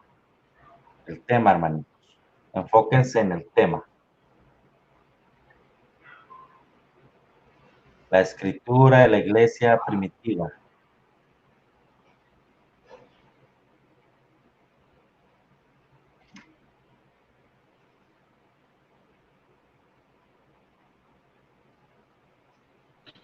Si no, Arnold, si me lo permites, yo le quisiera hacer una pregunta a nuestro amigo Salvador Barragán del tema.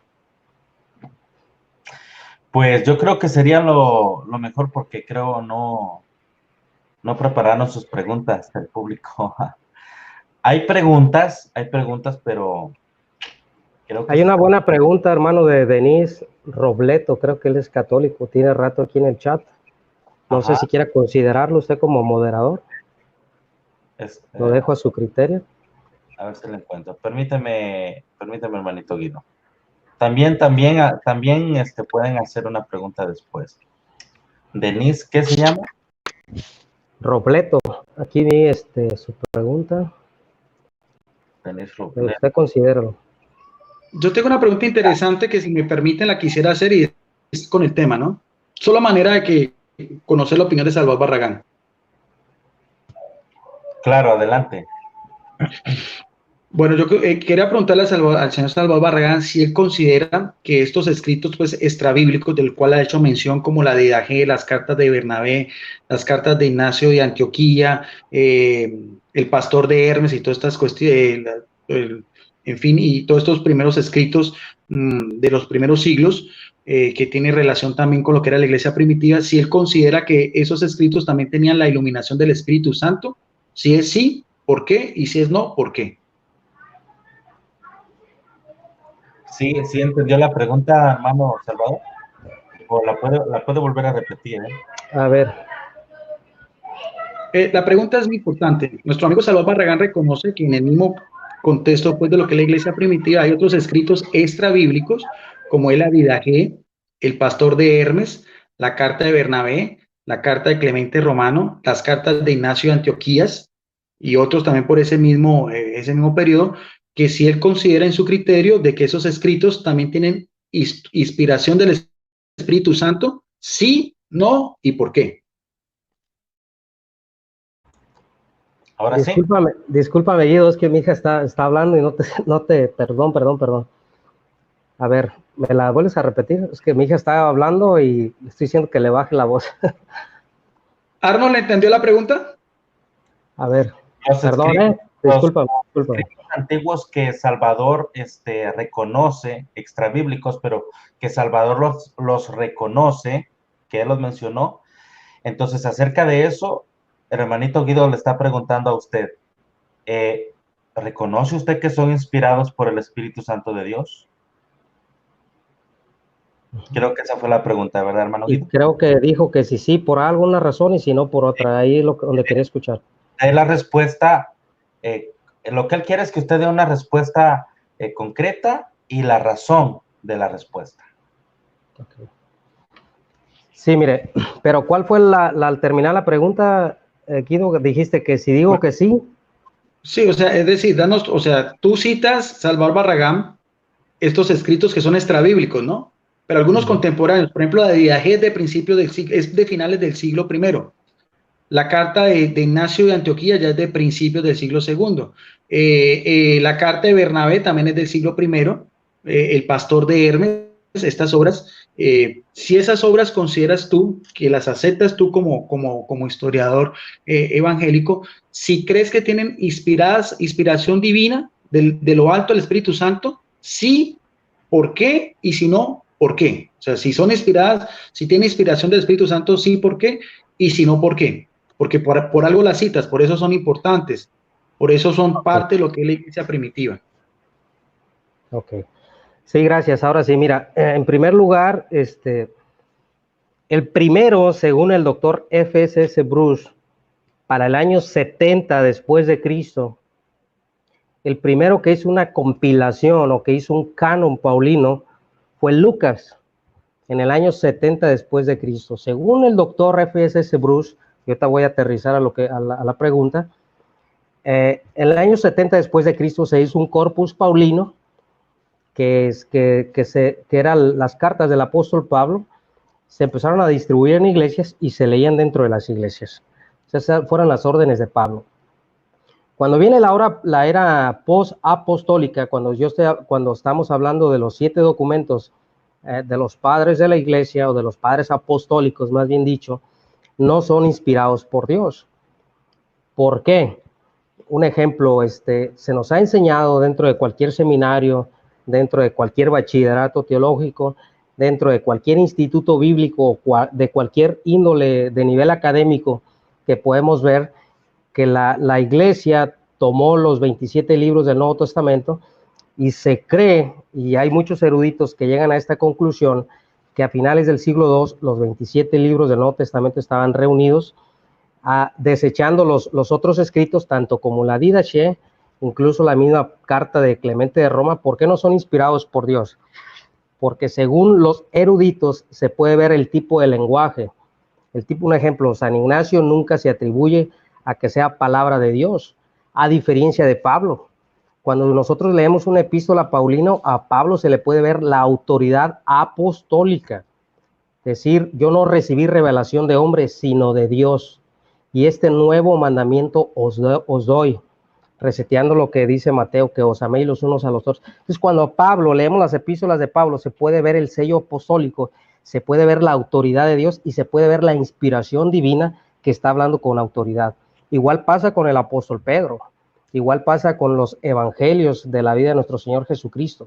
El Apocalipsis no se diga, cuando el Señor Jesucristo le dice al apóstol Juan, ve y escribe en un libro, que no le quiten y que no le agreguen. He aquí yo vengo pronto. Entonces se puede ver la gran diferencia de la Didache. Yo estuve leyendo la Didache, tuve que leerlo mucho tiempo. Leí la epístola de Bernabé y tú puedes ver la retórica, tú puedes ver el lenguaje que no le llega ni siquiera un 10% de los escritos apostólicos.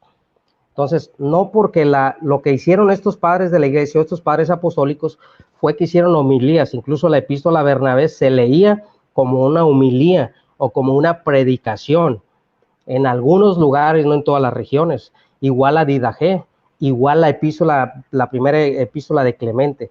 Se leían como homilías en algunas comunidades cristianas, pero no como inspiradas. Esa es mi razón, ¿no? Para terminar, hermano Aaron, no creo que haya problema si me paso unos segundos. Uno de los criterios que toma la iglesia es que los escritos tienen que ser escritos cristocéntricos y escritos directamente por los apóstoles, aunque hubo excepciones como Lucas, como el mismo Santiago, que no fue apóstol, pero fue en la epístola de Santiago, según el doctor Bruce, fue tomada en cuenta como canónica porque él era hermano en la carne del Señor Jesús, hijo de José y de María, por eso se tomó como inspirada por Dios.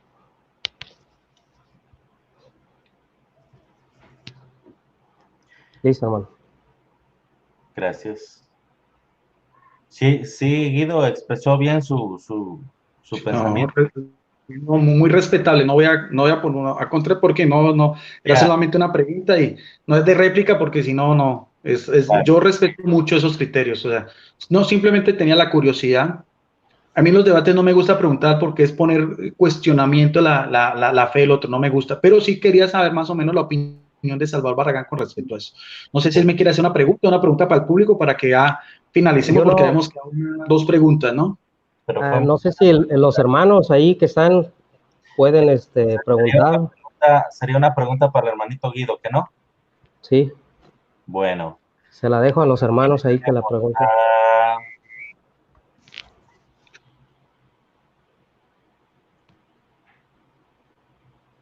para Guido, una pregunta para Guido, hermanitos.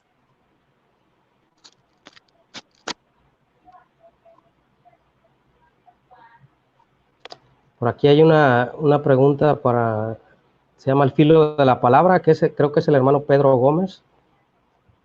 Al No filo sé de la si, palabra. Ok, está hasta arriba, ¿no? ajá, pues ya usted considéralo si es parte del tema o no. Al filo de... Aquí está.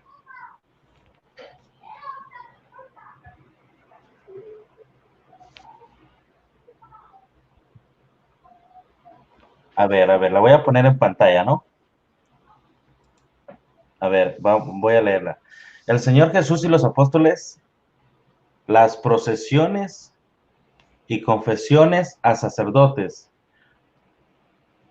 los pecados tomando en cuenta que los apóstoles sabían que no estaban abajo. Yo creo que No, no es pregunta del tema. Es tipo vamos de a pregunta. hacer otra. Tiene que haber una pregunta sobre el tema, si no, no tiene el sentido.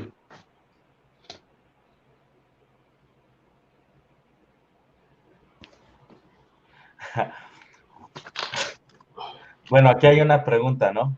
Para no tardarnos más. Dice, pregunta para Guido. ¿Hay una tradición oral que no esté escrita? ¿Y cuál es? Dice, ¿hay una tradición oral que no está escrita y cuál es? Así dice. No. O sea, no. Bueno, de todas maneras, más o menos, es decir, mire, toda la Biblia es una tradición oral primero. Tanto en el Antiguo como en el Nuevo Testamento, los escritos del Antiguo Testamento se empezaron a escribir a partir del siglo X, durante la época del reinado de David o de Salomón. No existen originales. Igualmente, en el Nuevo Testamento también fue una tradición oral. Jesucristo mandó a sus apóstoles a predicar. No, Jesucristo no mandó a sus apóstoles a escribir evangelio ni nada. Jesucristo manda la gran comisión de Jesucristo que aparece en Mateo 28, 18 y 20, en Hechos 1:8, es dar a conocer la buena nueva que es el evangelio. O sea, proclamar la gracia y el reino de Dios que está establecido con Jesucristo. Pasaron muchos siglos, muchos años, inclusive nuestro amigo Salvador Barragán, comparto completamente de acuerdo, que el primer escrito, por así decirlo, neotestamentario es la carta a los tesalonicenses a finales del siglo, a finales de la década del año de 1900, del 57 más o menos. Los evangelios fueron los 3 evangelios sinópticos, que son Mateo, Marcos y Lucas, fueron escritos entre los 60 y los 80, mientras que el mismo periodo también de lo que es Hechos de los Apóstoles, las cartas paulinas también están fechadas hacia el año 57, como decíamos, hasta el año 65, más o menos antes de su martirio, fechado hacia el año 67, y lo que es el compendio jovánico también, fue primero una tradición oral, que fue hacia los años finales de los años 90, del 97 más o menos al 102, que termina con su evangelio. O sea, podemos mirar a ver que también en la Biblia, tanto en el Antiguo como en el Nuevo Testamento, primero hubo una tradición oral y después sí se puso por escrito, que en este momento lo que tenemos son copias y códices, pero no tenemos originales ni el Antiguo ni el Nuevo Testamento. Wow. Muy buena pregunta, muy buena respuesta, ¿eh? Hermano Salvador, no sé si usted ha considerado contestarle a Rodrigo Calvo. Sí, hermano, claro que sí. Mire, ok. Ha hecho varias preguntas en sí, pero voy a exponer esta. A ver, vamos a leerla, a ver si va con el tema. Salvador Barragán, si los judíos del siglo I usaban 22 libros, según Flavio Josefo, y hoy día usan 24 libros, pregunta, ¿a cuál de los dos cánones judíos responde el canon protestante actual de 39 libros. Sí, es el mismo canon, ¿no? Podemos ver desde los tiempos de Esdras. Creo que en el tiempo, si no mal recuerdo, por ahí tengo un video acerca de ello, en el tiempo de Esdras se menciona un compendio de 24. Esto tiene que ver con el abecedario o las letras de hebreas. Entonces, esos 22 libros que menciona Flavio Josefo son los 39. No es que haya 22 y haya 24, como Rodrigo quiere hacer pensar. O sea, que Flavio Josefo menciona 22 y nosotros tenemos 24. Ahí lo que tiene que ver es en la compilación o en los tomos. Recordemos que el Antiguo Testamento era una colección tripartida, que se conocía como la Torá, que eran los primeros 5 libros de la Biblia. Después se conocía como los profetas, que era, para un ejemplo, para los judíos, Josué, Jueces, el libro de los reyes, las crónicas de los reyes, los primero y segundo libro de Samuel. Para nosotros son históricos. Para los judíos de aquel tiempo eran proféticos. Los 12 profetas mayores y los 4 profetas mayores, perdón, y los 12 profetas menores eran los profetas. Y los escritos era donde estaban, se puede decir que están el libro de los Salmos, sabiduría, en los Salmos, Eclesiastés, Proverbios, incluso Esdras, el libro de Cantar de los Cantares, que se leía nada más una vez por año en el tiempo judío, y era una colección tripartida. Pero ahí lo que dice Rodrigo es de 22 a 24 es la misma cantidad de libros. Lo que cambia es en la colección que se llevan a cambio, porque había respecto a las letras hebreas, a eso es a lo que se refiere Flavio Josefo. No que nosotros tengamos un canon alterado diferente al canon palestino. Son 39. Creo ahí hubo y tengo que ser sincero, que hubo una problemática, creo, con Esther, si no mal recuerdo, como lo dice este obispo de Sardis, Melitón de Sardis, que omite Esther, y Esther, creo ahí fue una cierta discusión, ¿no?, acerca de ese libro. No sé si Flavio Josefo omite Esther, pero tengo entendido que los 22 y los 24 es la misma cantidad de libros. Perfecto, hermano. Dice...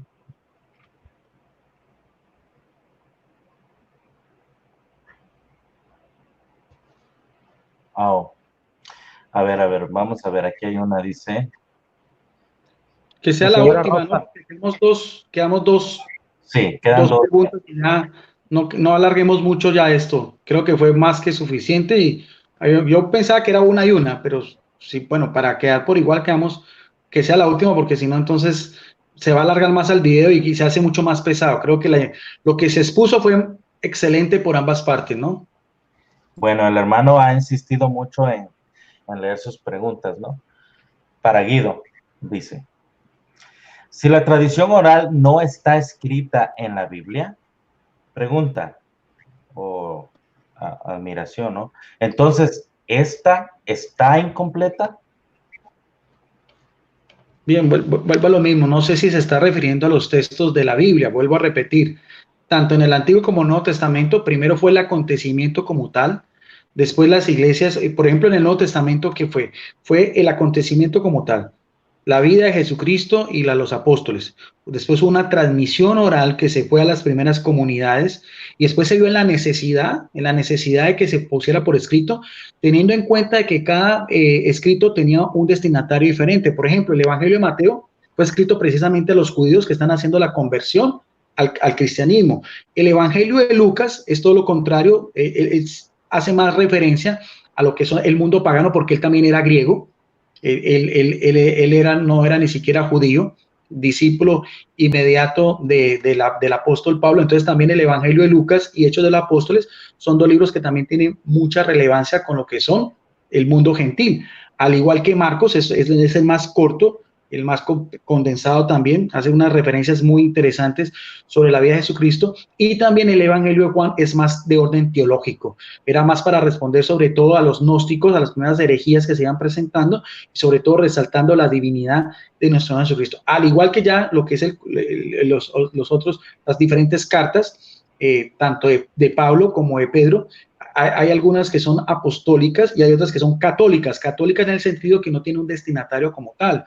Por ejemplo, la carta de Santiago no tiene un destinatario como tal, las cartas de Pedro no tienen destinatario como tal, la carta de Judas, mientras que las de Pablo sí tienen unos destinatarios precisos, que son comunidades a las cuales él visita en Asia Menor, y las que él manda especialmente a Filemón, a Tito o a Timoteo. Y el libro del Apocalipsis como tal tiene también otro género literario, también escrito ya a finales del siglo I, cuando se encontraba Pablo pues en la isla de Patmos, desterrado también, que tiene también un lenguaje muy importante, que tiene las mismas características del texto del Antiguo Testamento de Daniel.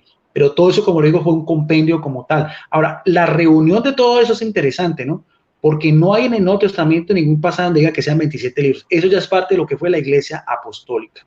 Declarar que fueron 4 evangelios, Hechos de los Apóstoles, 14 cartas de Pablo, 3 de Juan, 2 de Pedro, una de Santiago, una de Judas y Apocalipsis, ya la recompilación como tal, la organización como tal, y que estaban, por así decirlo, debidamente inspirados de estos mismos textos, porque el mismo Marción de Sinope también en el siglo II hace su primer canon, de ahí que fue la respuesta de la Iglesia también, decir cuáles eran inspirados, porque también rechazaba muchos de los libros del Nuevo Testamento. Eso también es que tiene que ver con la Iglesia primitiva, inclusive que se discutía mucho, por ejemplo, el libro del Apocalipsis, y la carta a los Hebreos también, que es de autor desconocido.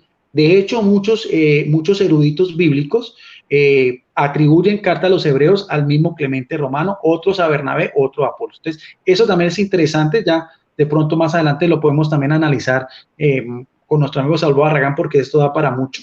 Entonces, yo quisiera también en otra oportunidad también ahondar un poco más en estos temas, y de la manera como lo estamos haciendo, con el mismo respeto, la misma educación y la misma altura, que estamos dando ejemplo de que como dos cristianos de diferentes denominaciones y un moderador también de otra denominación, podemos aquí compartir y dar nuestras opiniones en este mismo ambiente de respeto y de diálogo. Yo por el momento ya me despido, creo que fue más que suficiente, y entonces ya vendría ya la conclusión o la despedida.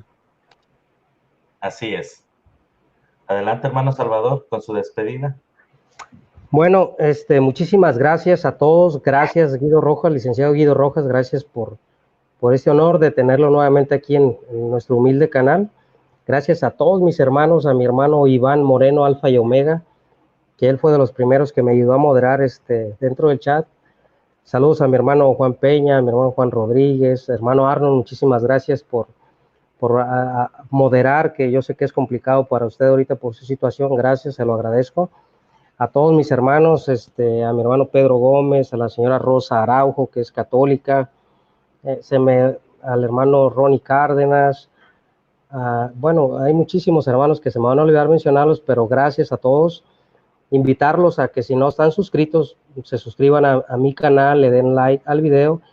Y este debate, les vuelvo a repetir, que no es para ver quién gana, sino para que el pueblo de Dios se edifique, tanto el pueblo católico, tanto como el pueblo evangélico. Por mi parte es todo, y a Guido Rojas le mando un fuerte abrazo hasta Cúcuta, Colombia, y gracias por venir a este canal. Hermanito Guido, adelante con su despedida. Gracias. Le acepto el abrazo, pero no vivo en Cúcuta, vivo en Palmira, Colombia. Palmira es en el sur, Cúcuta es casi frontera con Venezuela. Son dos áreas, vivo en Palmira, Valle del Cauca. No, lo mismo, le agradezco a Salvador Barragán la invitación. Yo no tengo ningún problema. A veces me dicen, ¿por qué no debate en su canal? A mí eso me es indiferente, debatir o compartir en cualquier canal de nuestros amigos evangélicos, porque es la oportunidad también de pronto de que, evidentemente, hay más auditorio evangélico, también tener la oportunidad de escuchar la otra parte, ¿no? Y también a ti, Arnold, también por tu gentileza, también por tu amabilidad, por tu tiempo. Quiero también decir que este video también lo comparto en mi Facebook, en Facebook, que llama Debates Bíblico Teológico Licenciado Guido Rojas, un grupo en Facebook abierto y también en mi canal en YouTube que se llama Videos Apologética Católica. Quiero hacer un anuncio, una propaganda. Mañana va a tener un debate muy interesante con un pastor peruano muy conocido también, el pastor Magno Lastra, un caballero, un señor. Lo vamos a hacer en el canal del pastor Eduardo Gutiérrez, se llama reflexionesdelpastor.com, un debate que yo le había propuesto de tiempo atrás y yo le había dicho, escoja el canal del moderador. El pastor Magno Lastra quiso escoger el canal del pastor Eduardo Gutiérrez, él lo va a moderar. Entonces, mañana va a ser esa cita, 9 de la noche, hora de Miami. El tema va a ser el arrebatamiento, que también es un tema interesante. No siendo más por el momento, bendiciones para todas las personas que están en este momento conectadas. Quedamos como siempre en el amor de nuestro gran Dios y Salvador Jesucristo, que sobrepasa todos nuestros credos y todas nuestras denominaciones. Él nos ve tal cual como nuestro hermano mayor y somos las ovejas predilectas de él si seguimos sus mandatos y sus preceptos. Gracias, Arnold, y gracias, Barragán. Salvador. Gracias. Suscríbanse al canal del pastor Magno Lastra, al canal del hermano Juan Peña, del hermano Javier Martínez, del hermano Dani Córdoba, Ángel Regalado. Nuestro hermano Arnold Portillo también tiene un canal. Suscríbanse al de Guido Rojas también. Están cordialmente invitados a todos los canales. Dios los bendiga. Aprovecho también, me pidió esto de favor mi hermano Charles Fuentes, el hermano Carlos Fuentes, que el que nos acompañó en otro video, ya tradujo su libro, un libro histórico. En su canal del hermano Charles Fuentes pueden encontrar la información, cómo pueden encontrar el libro y el dinero que cuesta ese libro. Se llama Snoopy Evangélico, creo, el canal del hermano Carlos Fuentes, Charles Fuentes. Me avisó que ya lo tradujo, ese lo tradujo del brasileño al español, a nuestro idioma. Ahí lo pueden buscar, creo que por ahí lo pueden buscar en Amazon, y ahí se pueden poner de acuerdo con el hermano Carlos Fuentes, Charles Fuentes. Dios los bendiga y muchísimas gracias, hermanos. La voz del cristiano evangélico se llama. Okay. Hermanos, que el Señor me lo bendiga, que el ángel de Jehová acampe alrededor de todos ustedes, que los proteja, que los defienda y que los continúe prosperando, hermanos. Hermanito Guido, que el Señor lo bendiga, a usted y su familia. Hermanito Salvador, a usted también y a todos y cada uno de los que están viendo en vivo y de los que van a ver este debate. Esperamos, hermanos, que haya sido de su agrado para todos ustedes. En el nombre de Jesucristo. Amén. Damos por terminado este debate.